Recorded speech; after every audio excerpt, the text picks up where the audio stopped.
नमस्कार। अजयगढ़ नगर परिषद ने 22 दुकानें छोटी फील्ड में बनाई। 22 दुकानें जो सरकारी बनाई हुई हैं, उसमें एक दुकान आरक्षित की पिछड़ा वर्ग को। आप लोग खुद सोचिए कि भारतीय संविधान कहता है 14% आरक्षण पिछड़ा वर्ग को, पर 14% आरक्षण के हिसाब से एक दुकान कैसे ये लोग पिछड़ा वर्ग को आरक्षित कर सकते हैं। 27% आरक्षण को चुनौती चल रही है। बीजेपी भी मान्य करती है, कांग्रेस भी मान्य करती है। तो क्या बीजेपी वाले सत्ता में होकर, सरकार में होकर सिर्फ मंच में भाषण देने के लिए 27% आरक्षण का सपोर्ट करते हैं?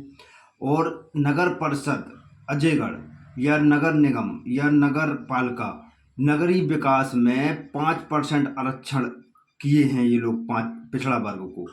5% आरक्षण किस हिसाब से होता है? क्या सरकार, प्रशासन ये सब नहीं चाहते कि पिछड़ा वर्ग कोई धंधा करे, कुछ अपनी खुद की दुकानें बनाए, बिजनेस करे? सब दिन एक दूसरे की गुलामी करता रहेगा पिछड़ा वर्ग। कुछ लोग जो पिछड़ा वर्ग में संपन्न हैं, पैसे वाले हैं, अरबपति करोड़पति हैं, उनको आप आरक्षण से बाहर कर दीजिए। पर पिछड़ा वर्ग में, हरिजन आदिवासी में आज भी बहुत से लोग गरीब भी हैं। जो रईस हैं उनको आप आरक्षण से मुक्त करिए, पर लेकिन जिनको आरक्षण देना जायज है वो तो कम से कम रहने दीजिए। अब आप बताइए कि अगर पिछड़ा वर्ग के पास इतना पैसा होता कि वो सामान्य वर्ग वालों से टक्कर ले पाता, तो वो पिछड़ा क्यों कहलाता? पिछड़ा कोई जाति थोड़ी होती है।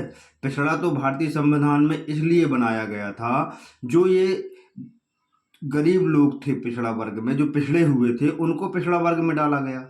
तो हमारा सरकार से अनुरोध है, और हम जब भी मैसेज करते थे, मैसेज हमारे जो वायरल होते थे, उसमें शिवराज सरकार में कभी अनदेखी नहीं हुई। शिवराज सरकार हमेशा संज्ञान लेती थी और हमारे जो भी मुद्दे थे उन पर कुछ ना कुछ अमल होता था। लेकिन आज जब से ये मोहन सरकार आई है, तो ना तो केंद्र में नरेंद्र मोदी सरकार सुन रही है और ना ये मोहन सरकार सुन रही है।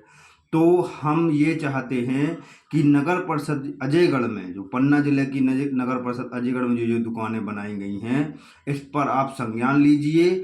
और नगरीय विकास में 5% आरक्षण हमको नहीं चाहिए, टोटल खत्म कर दीजिए।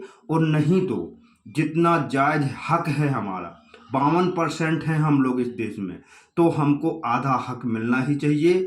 ये आरक्षण नहीं तो फिर निरस्त कीजिए। जय हिंद, जय अजय बारब्बा।